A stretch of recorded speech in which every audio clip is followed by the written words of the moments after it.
All right, so we've ran into an issue with our dishwasher. After a wash cycle, the bottom of it is filled with water, so it's not draining.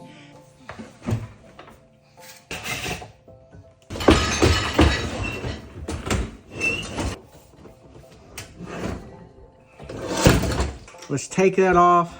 Let's verify that this hose is clear.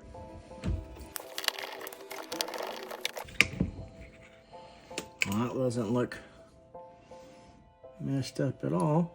That spins clear. So it doesn't look like we have a blockage